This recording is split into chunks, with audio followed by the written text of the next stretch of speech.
This week, after 3 months with no running hot water, we're finally getting our calorifier replaced. We head to lovely Fradley Junction, have a barbecue, we fully refurbish the back hatch, what Stu does, and enjoy a long hot nature walk. Boot, boot, boot, bobbing along. Hi, we're Stuart and Emmie, and we're childfree after infertility. So we decided to change our life plans and moved on to a narrowboat. We're sharing our adventures here, and you're welcome to join us. Good morning. Good morning. We are getting our calorifier done today. Fingers crossed. Fingers crossed. Because so it'll be a few episodes back, quite a few episodes back now, so it's been a few months. But our calorifier, which is how we get our hot water on the boat, so it's like a hot water tank that works by when the engine runs, hot coolant goes and heats up the water in this tank. Well, it's cracked, so it's been slowly leaking for months, and we've just been popping nappies underneath and changing them. Because we did have someone lined up to change that for us, but we moved too far away. And then luckily Stu has found another person at this marina who will be doing it. And our new calorifier has arrived, so it's meant to happen today. Fingers and then crossed. We don't have to change calorifier nappies anymore. Yeah. The bed is opened up, ready. That's the calorifier there. Drawers are out. There's room to work. The boatyard told us to moor across the entrance like this so that we wouldn't be blocking their diesel pump. First Pete pumped out the water from the old calorifier before removing it completely. It's weird to see it not there anymore.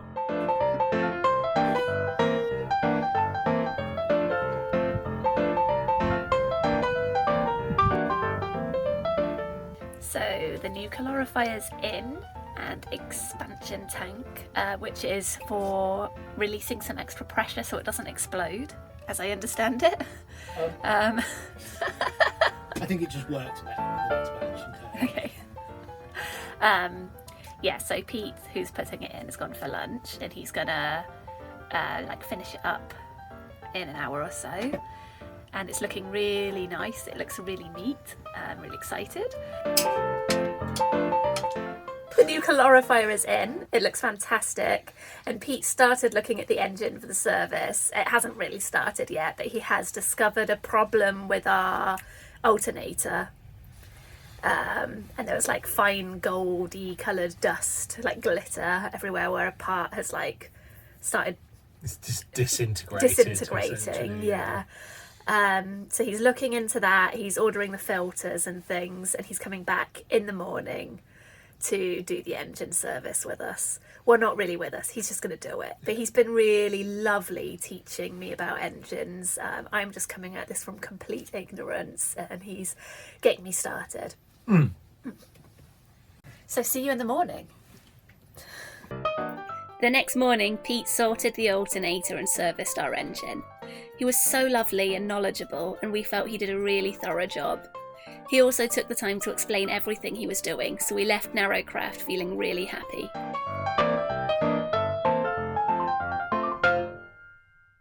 Hi, it's Sunday afternoon. We're back from a really, really lovely family party organised by Stu's dad with members of the family we don't really see very much. So now we're back and we're moving the boat.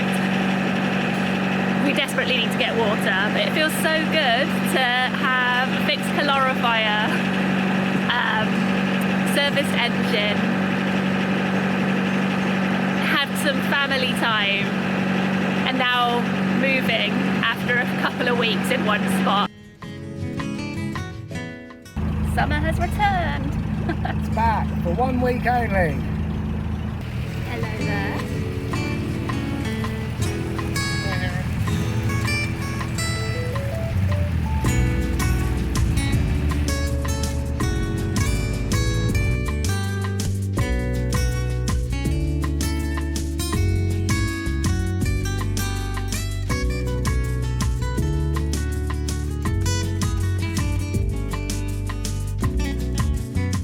This is Fradley Junction.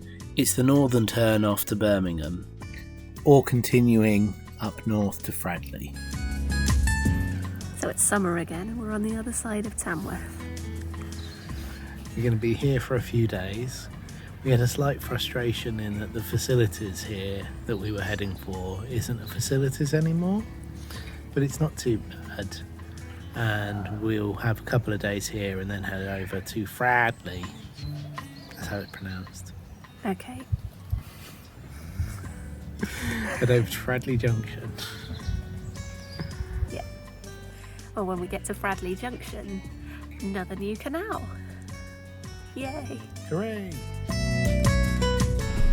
After a working day and a night in Paisley, we decided to do an absolutely gorgeous mini sunset cruise towards Fradley Junction.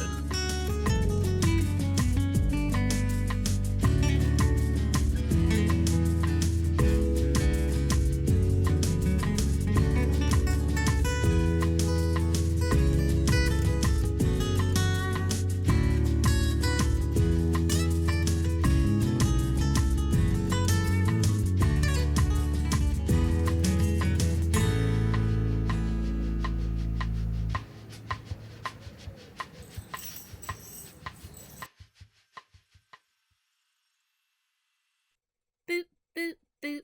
And it's morning and we're off again. Yeah.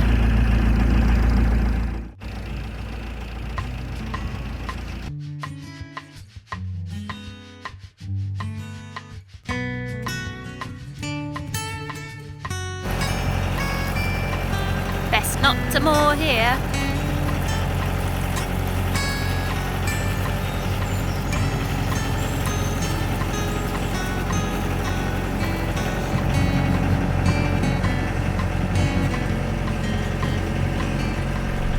There's been some incredibly tight bits of navigation on the Coventry since we left Tamworth, which is surprising because a lot of the Coventry, particularly through Tamworth, was quite wide and well kept, but this is like all a bit wild.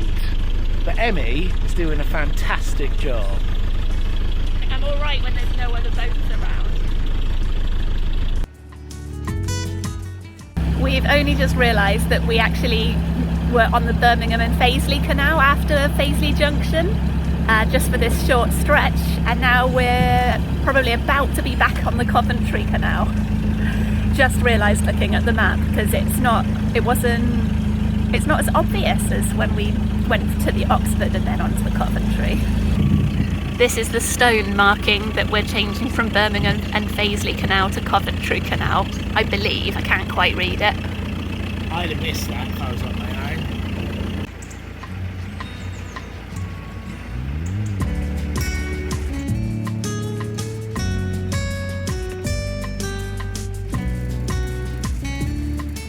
We're on track to get to Fradley Junction, which is good because we really need to go and use the services there because our toilets are nearly full, because the last Elson Point was no longer an Elson Point. We hadn't realised. I think it was slightly awkward timing because it was really busy when we got here. Queue for the water point. It's a junction with locks. The Elson's round the corner. We really needed the Elson. There were some CRT volunteers who said we could just stop on this swing bridge mooring whilst Stu could empty the cassettes, and I've been here awkwardly in case anyone needs the swing bridge.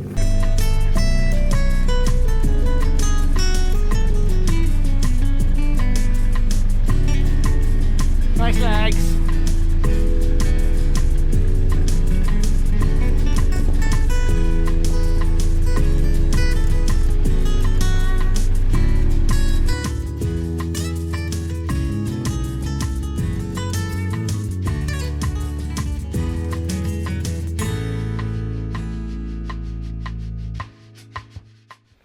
Here's our spot. It's quite sunny at the moment, but it is tree lined, so I think in about a couple of hours that sun's going to be fairly behind those trees.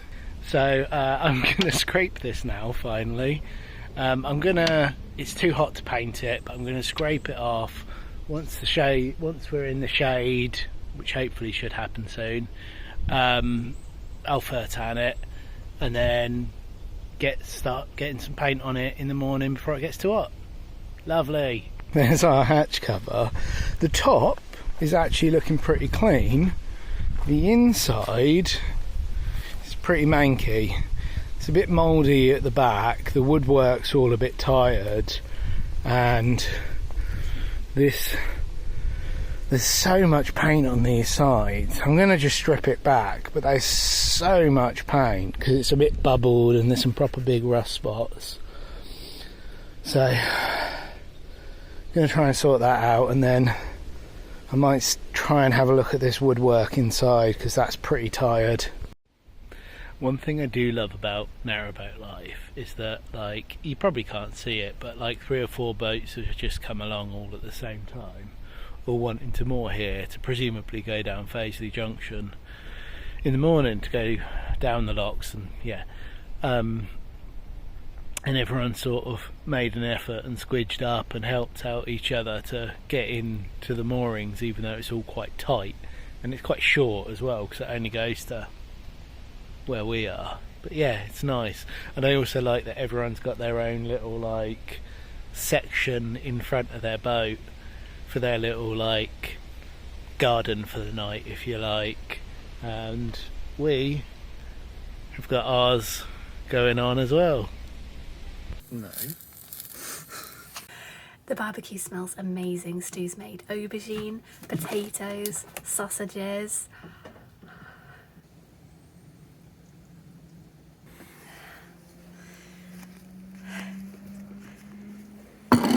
Yes.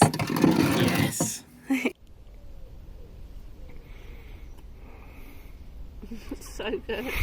Thank you. You're welcome. Got a little cold. But... Boop. Right, I'm doing a little bit of DIY while the weather's nice and before it starts to rain and gets horribly cold again. So yesterday I scraped most of the paint off of the back hatch cover, and now when I sort of got it off, I realised how bad the woodwork is inside, and I suspect also under here is quite rusted. So my plan is today to try and get it off, to try and get it all apart, and try and get a coat of paint on it before it turns too hot. It's nice and chill this morning. It's supposed to get up to about 28 degrees today, so who knows. So I was hoping I could get away without taking these brass slidery bits off, but I can't. Fortunately they come off quite easily, or this one came off quite easily, and they've all been indented so that all these top brass bits match up nicely. Some of these screws didn't come out, they're a bit rusted in, they didn't come out so nicely, so I'll give them some WD-40 before they go back in. You can see how rusted this is, and it's actually quite rusted in some of these patches underneath as well, which makes me think that under here is probably going to be horrific. Can't get it off. It's getting there, but I'm sort of having to wedge all these, it's just glued in, I'm pretty sure, but I'm having to put all these like wedges in just to try and get it to lift, and just hammering them in and then just let it rest for a little bit and then hammer it in a bit further. It will come, it's just going to take time. I don't know why I'm determined to get it off in one piece because I'm not going to reuse it, but for some reason I am. It's actually not too bad either. This bit's a bit mangy, but a lot of this still looks usable. I won't put it back on for the moment because I don't think I need to, and I'll probably replace it with something fresh. Maybe even put a little bit of like insulation on it rather than board. Just putting this all back together now.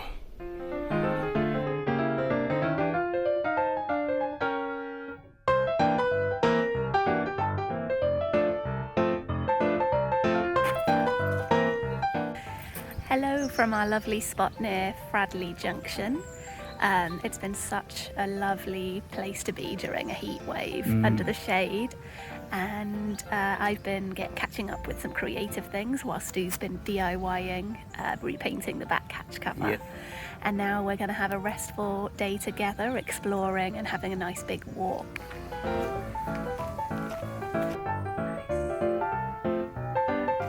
Fluff. I think that was bulrush fluff, where they get like a tube that looks a bit like a corn dog, and then like once it builds up enough pressure, it pops, and then all this fluff comes out.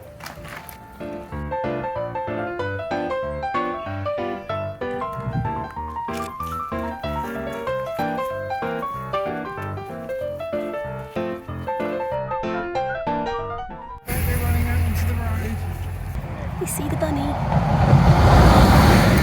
We're right near a main road and there is a bunny who we just disturbed by the stile.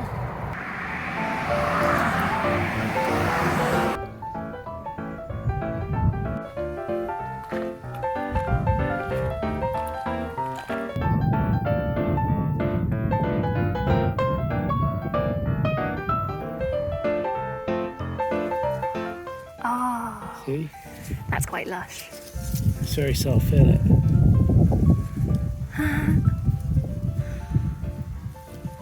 Oh. We're helping you. Hey. Oh, so the actual seeds, that's the seed pods on the outside, and Yeah, then of the fluff course. inside. Oh, that's amazing. Stu was explaining to me earlier when we saw a pile of fluff on the ground that it was probably from bulrushes splitting, and I hadn't seen it before, so I'm excited we just found some.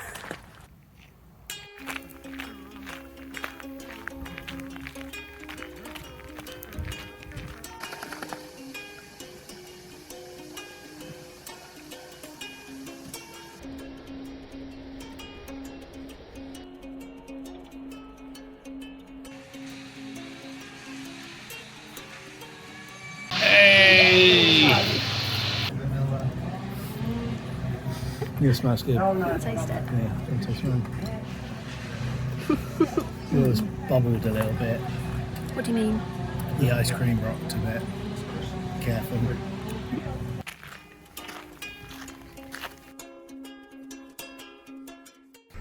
What are you doing, Em? Baking bread because we've run out of cereal and we're really far from the shops right now. I'm chopping some wood so that all of our wood stores is ready to be burnt when it gets cold, because it's going to get cold soon. So it's another day and Stu's carrying on with the back hatch cover, more undercoats and things. We've run out of cereal, so I've started making a loaf of bread, so that's rising at the moment, and I'm going to get some drawing done. So it's a few hours later, I think, and I finished one of my drawings and the bread is out of the oven cooling down. It's been a long time since I've made bread by hand, so I'm hoping it's turned out okay, and I'm looking forward to having some freshly baked bread. Yay! These are both for you. Oh, thank you. Is it okay? That's really good. Yay! I think I did underbake it. I think it's a little doughy in the middle. Not on this bit though. I like doughy bread.